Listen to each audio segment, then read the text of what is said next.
From the incredible Uptown Alley in Surprise, we're here for the title matches of today's JBT event. In the handicap division, we're going to have a new champion as top seed Aaron Coleman is taking on newcomer Shawn Sherman. Aaron has to win the match by 5 to tie and 6 to win. This is the third frame, shooting at that spare. And Coleman has it. Nice job. Aaron has gone strike open spare there, while his opponent has opened twice in the early frames. So pretty much an even game here early on. Over in the scratch division, it is a rematch of yesterday's title match and a rematch of two of the very most decorated kids on tour. Now 40-time titleist Cortez Schenck going up against 29-time champ Jakob Butturff. Jakob has climbed the ladder to get this far, while Tez has dominated this tournament the whole way. Coleman in the fourth will have a fairly simple 3-pin to shoot at as he dances around it. See Tez playing the deep inside, big swing today, and wow! I don't know if remember the last time Cortez has left an 8-10, my goodness. This is a body language tells the story there. My goodness. Unusual pin action for Schenck. Coleman at the 3-pin. Oh, he's going to be wide of it though, and have his second open in fourth frames. He's going to walk away, he's going to walk into the wall, tell the wall all about what went wrong, and move on from there. Schenck's going to attempt to bounce something out and does not, and with that open, Tez has 96 through 5 and trails by 22. Sherman has climbed the handicap division ladder. He's defeated in order Joey Metzer, Destiny Johnson, and Joshua Malloy in a thriller in the semifinals. 12 years old, came in at a 112 average, bowled every single game over that today. Tez back in the, well, it's still in the pocket, but this time carrying. Yesterday, Tez beat Jakob for title number 40. What a weekend that would be if Tez wins 40 yesterday and Jakob wins 30 today. Just unbelievable stats these two guys have piled up. The big washout for Sherman to shoot at, and he gets 3 of them. That's not too bad, but it's his third open in 4 frames. So he trails by 12 and only gets 5, so Coleman is ahead by 7 through 4 frames.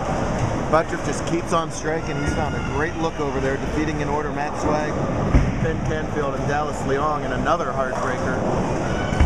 Dallas needed all 3 in the 10th to tie at 247. Got the first one and left a stone 7 on his second shot. He is still somewhere over in the corner shaking off. Pretty good shot here from Sherman. That light ball deflects over there, leaves a 5-9. See that Gumby wrist of Jakob. He is not one-dimensional. You see a lot of his shows, him staying way outside.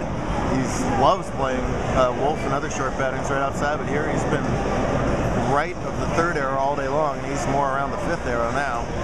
And he's gotten triple, spare, triple to take a big lead and force Tez to start striking right now, and he doesn't. That 4-to trip, and Tez is nonplussed. That's going right at the 5-9. That's a spare for Shawn. All right, gets himself in the match.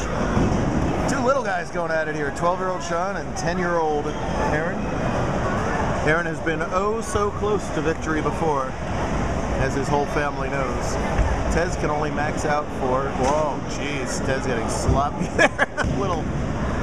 Does a little jig, and he's almost dead already. 214 is the best he can do. Stepladder can be a cruel format when you're the top seed. You can lead all the games if you can, but you still got to win that last one. Coleman gets a big strike. And it looks like it's not to be. It's so rare that you get the big guns playing each other for titles, but it's happened both times this weekend in 2 different bowling centers on 2 very different patterns. It's even rarer that you get a thriller between the top 2 bowlers. Dallas, that was a heartbreaker, man. What can I tell you? Coleman's pretty good shot there. Just a pinch light in the double wood. Jakob needs to mark and win. Yeah, that's a mark and that's a win, as he's got a potential 278, and that match very quickly ended. So how about that?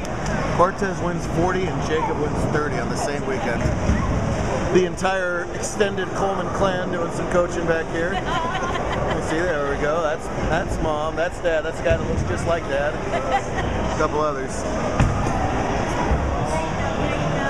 Oh, he's gonna go in front of the 2-8s. Much to his family's distress.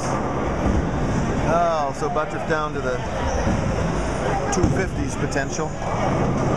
Awful talented bowlers. In a one-game match, boy, it's just a coin flip a lot of the time. Really, if anything, it's advantage Butturff in that situation because he's climbed the ladder, so he's really familiar with that pair. In some formats where you move around pairs, not in a step ladder, so did what he had to do today. Nice shot from Sherman. Jump! Jump! Jump! Don't put your hands on your elbows, jump! Well, don't put your hands on your elbows because that would be impossible. Don't put your hands on your hips.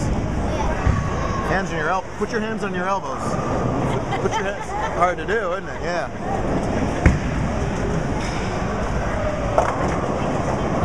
Disappointed Tez just kind of mailing it in these last few shots. It's an empty feeling, no doubt about it. But hey, look, yet another first and second on the weekend. That's going to hook right into the 9, yeah. No fear of the gutter for the little guy. He just goes right at it. And he's regained the lead with those back-to-back spares.